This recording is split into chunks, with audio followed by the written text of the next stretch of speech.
Iceland, the bucket list destination of so many bike travelers. The riding's great, the landscapes are stunning, and there's just so many iconic places to visit. But we don't all go to Iceland just because it looks so good. A lot of the allure is in the challenge, dealing with the Arctic weather and the remoteness of it all. Especially if you decide to tackle it in winter. That's when things can get really tough. You don't want to go to Iceland?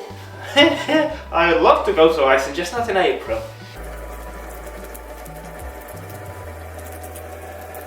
But before the adventure could even start, we had to get there first. So after a few days of traveling across Poland, Germany and Denmark, we finally arrived at the passenger terminal in Hirtshals. It was finally time to roll into Norrøna, our home for the next 3 days of sailing across the Atlantic. Turns out, sailing to Iceland has quite a few advantages over flying there, even if it takes a few days rather than just a couple hours. The only one I really got to enjoy was the bed, as I spent most of my time on board just laying down, trying my best not to throw up. Fortunately, Hnata can tell you all about it. I really love Norrøna. I love to walk around and watch the sunrise and sunset. I barely sleep on board. I'm so glad it's just 3 days. On the highest deck, there's a super nice area with comfy sofas. It's nice to be there facing the ocean and try to spot some whales and birds. I went to the swimming pool and sauna. It was so funny how wavy the pool gets when the ocean is rough. There's so much to do. Shame Mateus couldn't join me.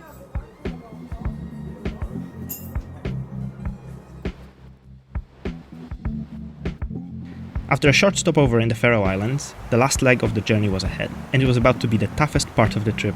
A storm was brewing between us and the destination, which not only meant more seasickness for me, but also quite harsh weather in Iceland. And as we learned after getting some onboard internet, the news was quite bad.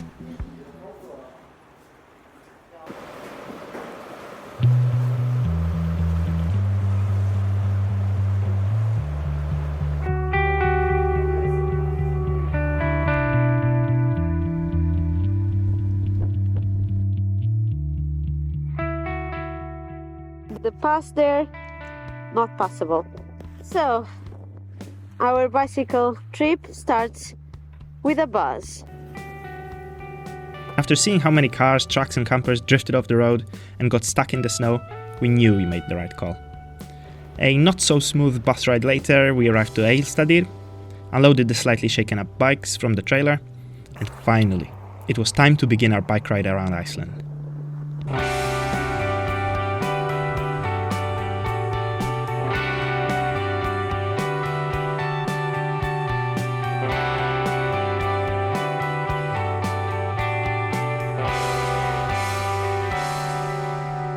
"33 kilometers of climbing and descending later, it was time to start looking for a place to camp. One thing we didn't consider though, was setting up the tent in the snow. Luckily, we just stumbled upon the perfect spot near a closed campsite in Reykjavik, so we pitched up the tent to warm up and look at the mountains from the comfort of a sleeping bag. The next morning brought the threat of storms in eastern Iceland, so we packed up and after a quick gas station breakfast, we set off. And this being our first proper day of cycling in Iceland, we only just started realizing that we finally made it here. And the land of ice and fire did not disappoint.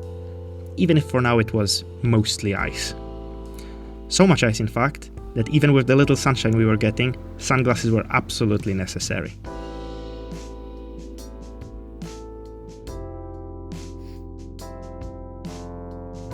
Fortunately, the further along the coast we got, the snowy the landscape became. Even some grass was showing. That would make for some easy wild camping. But no, the weather had other ideas. Out of nowhere, the skies turned almost black, and in literally minutes, we were absolutely soaked. And half in an act of desperation and half trying not to ruin the trip on the second day, we just decided to get a room. We even got quite lucky. We got the whole place to ourselves. And after a warm meal made up of what we still had left over from Denmark, it was time to get some sleep.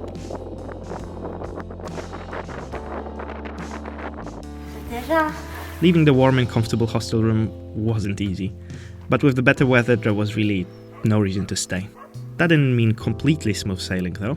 While the rain was gone, the wind decided to stay a while longer, and it wasn't just a little pleasant breeze. It was the famously powerful Icelandic wind, and of course, it was blowing straight into our faces. Luckily, we were following the coastline, so on the way into the fjord we struggled, but on the way out we literally flew. Some parts were even sheltered enough so we could get the drone up in the air.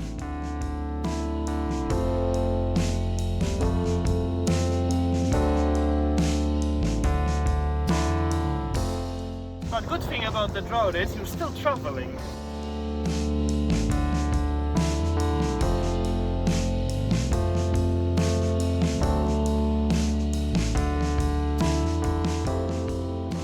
And if we didn't understand just how far north we were yet, the reindeer on the side of the road definitely made us realize. Doesn't seem so usual in a Nordic country, but turns out in Iceland you need to be in the perfect place at the right time to see them. They only come down from the highlands when it gets too harsh even for a reindeer up there. We didn't even know they're not native to the island before coming here. Well, no land mammal except for the Arctic fox really is. Even the famous Icelandic horses are not. And while the reindeer didn't seem to mind the conditions much, well, we did. The wind just kept picking up all day, and it started pretty much blowing us off the road. We really needed some shelter to hide behind, and the only thing around us was a farm. Slightly bit windy, but we have been offered a stay in a little beautiful cabin. This is our beautiful cabin for the night. We were almost happy with the wind just then. The shower was hot, the bed was oh so comfy, and all of that completely unbothered by the weather. The next day we left the cabin feeling so much better. Saying goodbye. And after thanking our host, we hit the road.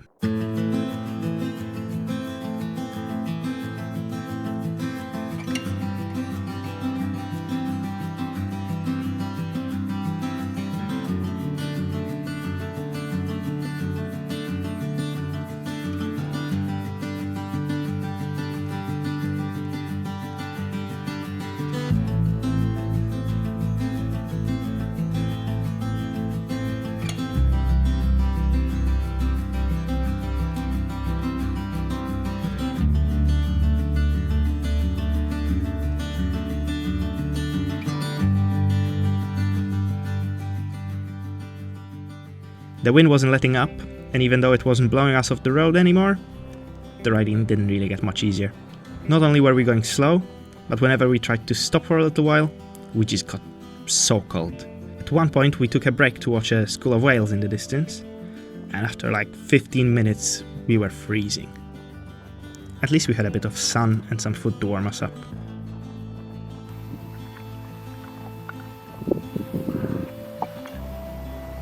Now I can do that, that's nice. Speaking of food, it was some of the last we had, so we really needed to get going and get to town before the shops closed.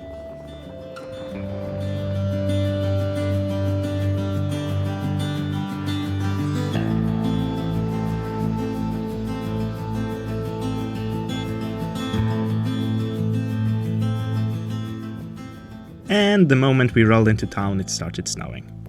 And after freezing all day, we just called it quits. We were in luck, as Hope's campsite was the first open one we've seen. And the few Icelandic campsites that are actually open in the winter have everything you need to make surviving the weather possible. There's hot showers, a heated kitchen, a living room, that kind of thing. We were told to pitch the tent on a little playground with a shelter. Perfect for the wind and the snow. And after a hot drink and some food, we were ready to go to sleep. Next morning, the snow was still going quite strong. With the wind still blowing and traumatized by yesterday's freezing, we decided to just wait it out. Well, we ended up waiting all day. At least we managed to walk around Hope, and on the horizon we saw Vatnajökull, the largest ice cap in Iceland and pretty much in all of Europe. Well, it's second to one in Svalbard, but that hardly counts.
I think it's not working.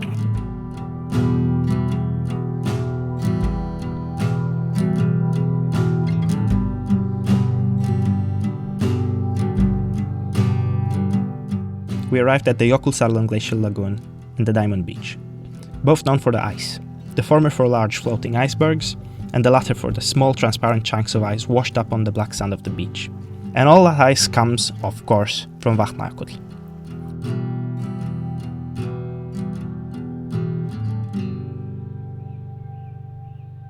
And keeping with the theme of glaciers, we really wanted to sleep at the foot of one.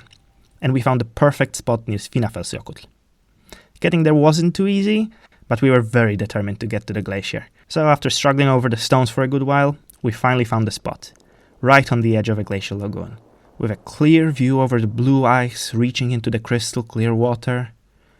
Yeah, the water was more of a chocolate milk color, but the place was still stunning anyways. The spot was great, but the night was a bit restless. We just kept hearing noises close to the tent. It sounded almost like someone walking around on the gravel or coughing even. And then we realized it was just rocks falling. And how do we know exactly? Well, next morning we tried hiking up to the glacier, but we got stopped by some rather large rocks tumbling down dangerously close to us.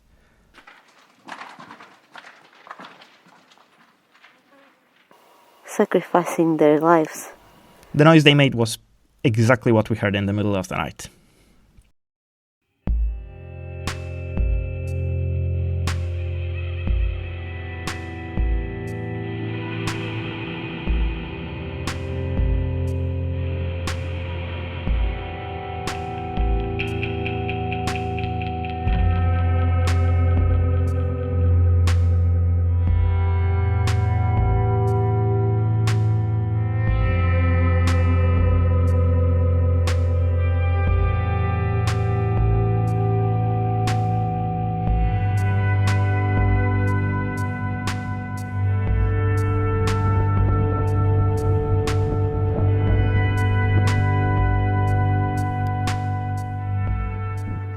The next stop on our journey was Vik. It's a small town, but quite famous for the dramatic coastal views and the black beaches.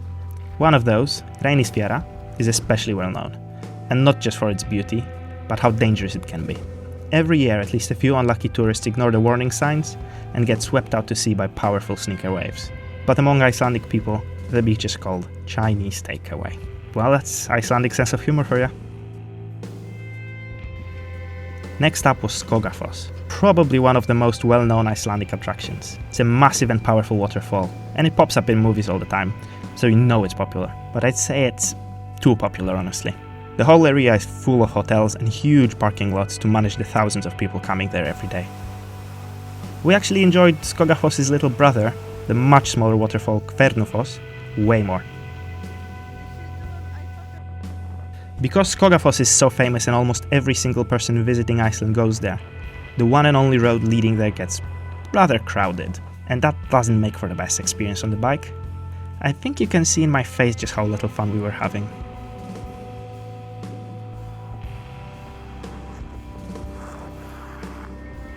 But we pushed on, going late into the night, and after like 80 kilometers of suffering on the main road, we finally turned off. And the road we turned into just so happened to take us to Uridafoss, and we were for quite the surprise. It's not your traditional tall waterfall, it looks more like a series of rapids, but in terms of water flow it's the biggest one in Iceland, and you can really feel the power. It may not be as popular as other waterfalls, but it very quickly became one of our favorites. Looks delicious.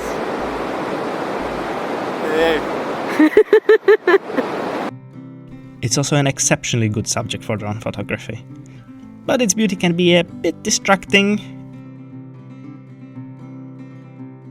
From the waterfall we continued down, thank Odin, much quieter roads.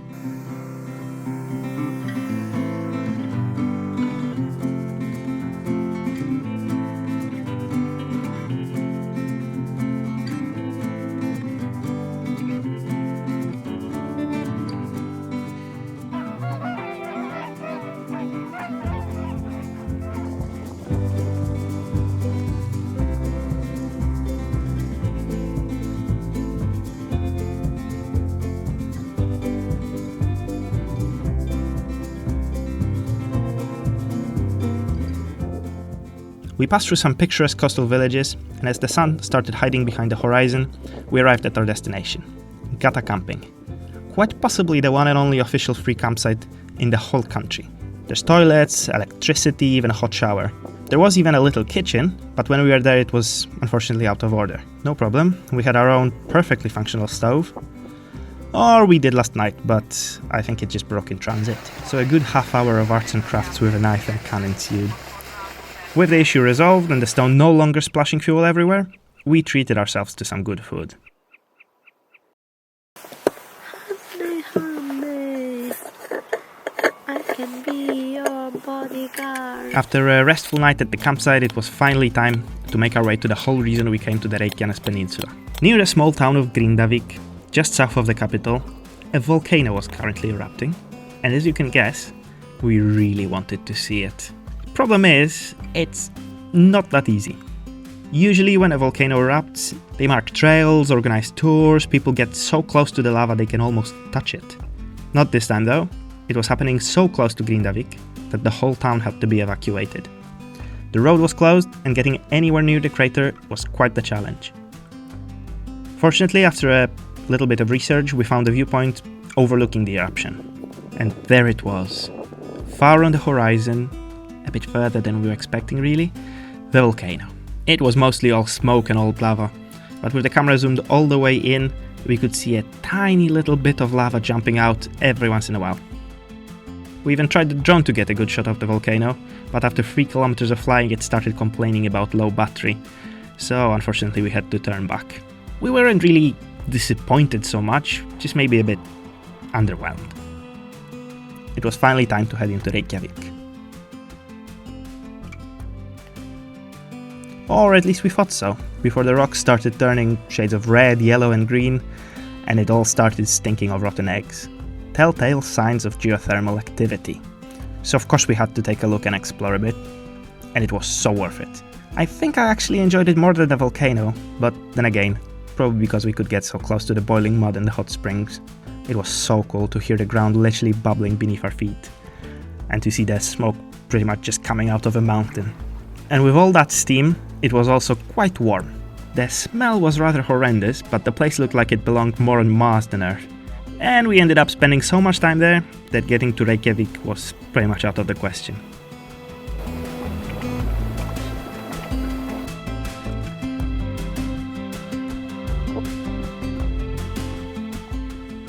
So we cycled a bit more and camped out on the side of a lake.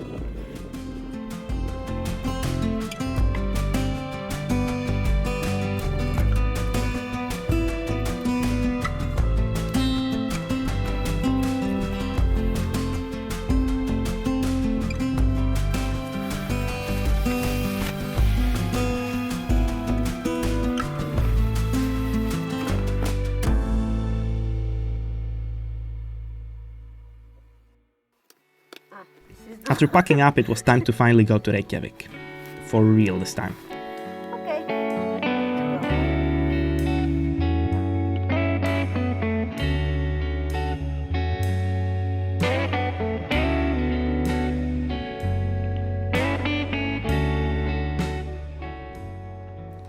But not before a quick stopover at the fish drying area? Place? Doesn't matter. It was just a cool looking spot and made for some really great photos. Didn't smell the best, but after the rotten eggs of yesterday it was almost nice. You saw and you smell. And we made it. After 16 days in Iceland we were finally in Reykjavik. Time to slow down a bit, visit some museums, maybe go out to eat. Nah, I'm joking. We didn't even really go through the city, we just went through the suburbs. We did spend a lot of time in supermarkets though, and by the time we got to our campsite, we were fully stocked. Veggies, bread, granola, nuts. We would be eating like kings. And with all the shopping unloaded, we set up the tent and had a very long overdue shower. The winter was finally coming to an end, and the next day we would wake up to summer. Hopefully, a warm and sunny one, which according to Icelandic folklore would only happen if the last winter night was nice and cold. And miraculously it was. What about this summer day? Here we are. Very packed because the winter clothes It's not winter clothes, it's food. It's not food, it's winter clothes. Unfortunately, the wind didn't get the memo, and as per usual, we were riding straight into it. And with a lot of traffic to boot. I guess with the good weather, everyone was going to the Golden Circle. Thankfully, we only had to share the road for the next few kilometers. We were completely done with busy roads and popular attractions, so we were headed to a lesser known place, the Glymur waterfall.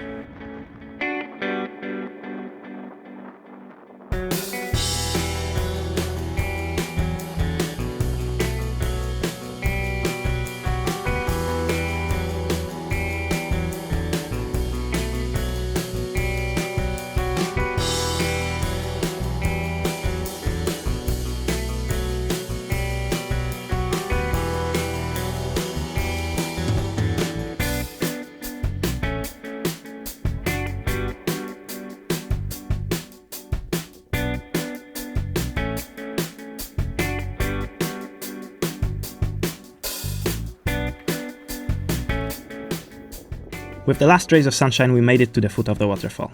Actually, just to the foot of the hike leading up to the waterfall. But with plenty of kilometers in our legs and the light quickly running out, we decided to go up there tomorrow. And instead we set up camp nearby.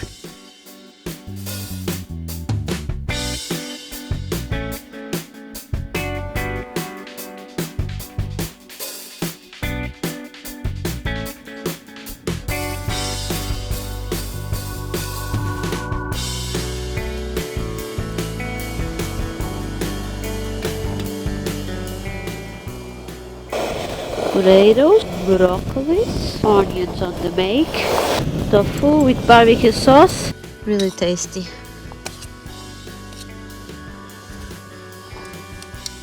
We are going there tomorrow for a hike, Glymur, and we will stay here.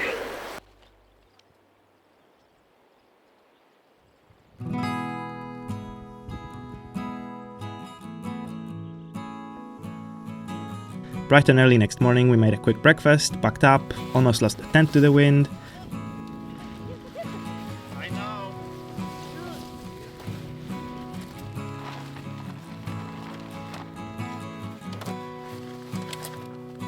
And embarked on the little hike to the top of Glymur, which is the second tallest waterfall in all of Iceland.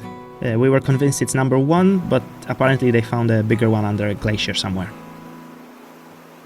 Immediately after starting the hike, we met with the first problem. A log that was supposed to help us cross a river was not there, and with all the snow up in the highlands melting, the current was just too strong for us to safely get to the other side. So we had to take a different route. Not only harder, but also without a view towards the waterfall.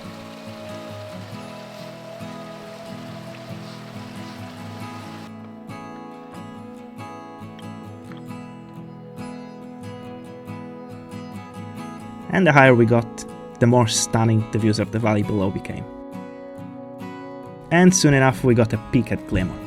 Even though we could only see the very top, it definitely sounded like a Torah waterfall. The water was falling with such force, it was literally making clouds come out of the canyon.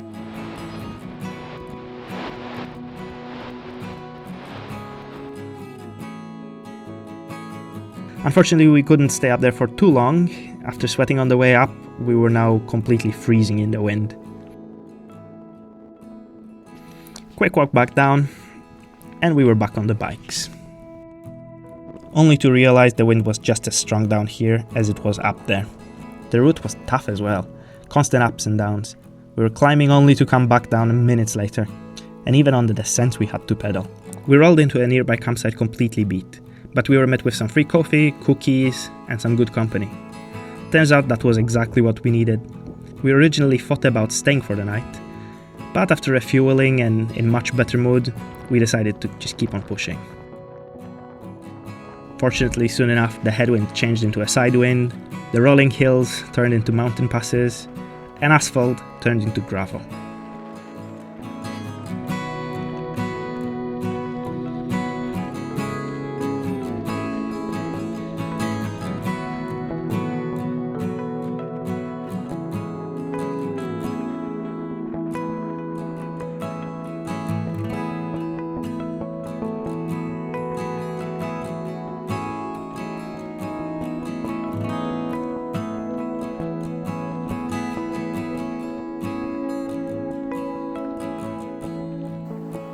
And after a short but absolutely exhausting day, we arrived to yet another closed campsite and found some much needed shelter behind the camp toilets of all places.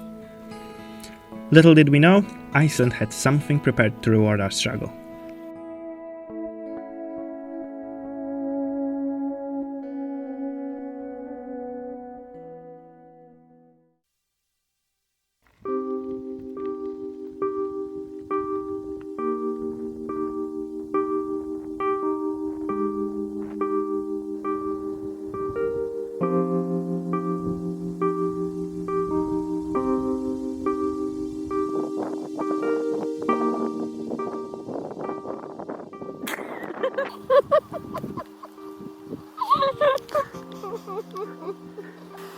Why were you laughing?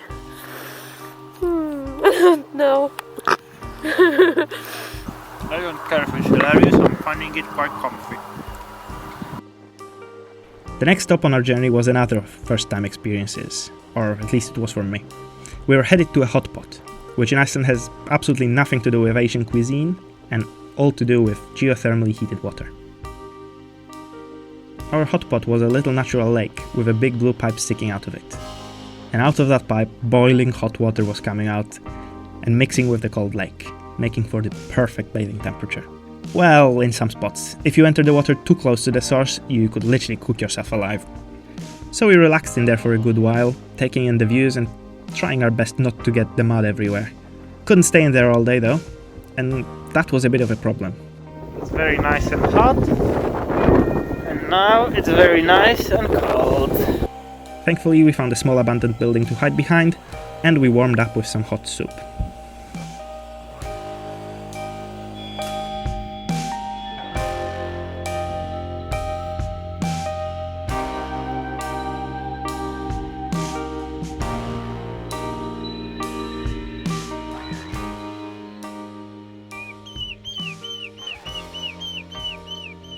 The next day marked the unofficial end of the first leg of our trip. Only the Snæfellsnes Peninsula stood between us and Stykkishólmur. From there, we were catching a ferry to a place that brought us to Iceland in the first place. And after a small but tough climb, we finally saw it. A white line in the distance, the most remote and rarely visited part of the country. The magnificent Westfjords. Home of huge climbs, gravel roads, seals, whales, Arctic foxes, you name it. And in just a few hours we would be there. It would be by far the biggest challenge of the whole trip, but also some of the best riding we've ever done.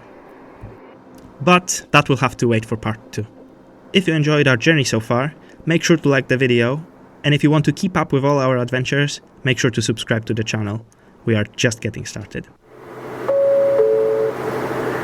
Welcome aboard, ladies and gentlemen. Now just starting our journey here across the bay from station with the Bramslækur, with a short stop in the island Flatey. Takes us 1 hour and 20 minutes to the island Flatey, and from Flatey to Bramslækur.